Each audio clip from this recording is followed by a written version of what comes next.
So this is a Wi-Fi camera, which is a hidden camera. You can see that the hole for the lens is very small. So it looks like a standard USB charger, but it's a little bit thicker. The charging on the port is on the bottom, and in the back here it holds a micro SD card. And so I have it here, and it's connected to my phone. So you can see that that it's connected, and the quality itself is actually pretty decent, as you can see the details. And then I also I downloaded, just make sure you click the HD, because by default it's actually at a low bandwidth, so then you'll see it very grainy. Okay, so that's a live version.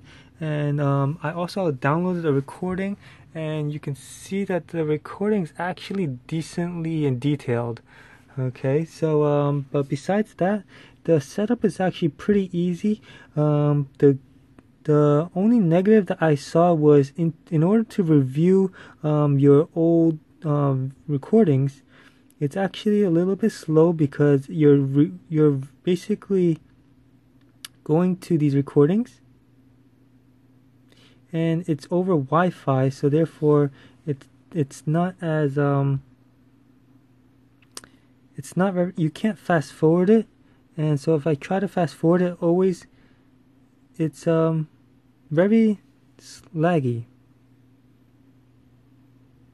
So there's no way to play it in like a fast forward motion, but otherwise it works for what you need it. The file size though is pretty small. These are actually 3 minutes each, so it's around 6 to 9 megabytes for each 3 minutes. So it's very space conserving. So if you put a 16 gigabyte storage, it will last quite a while. So that's a good thing. But otherwise, it works pretty good.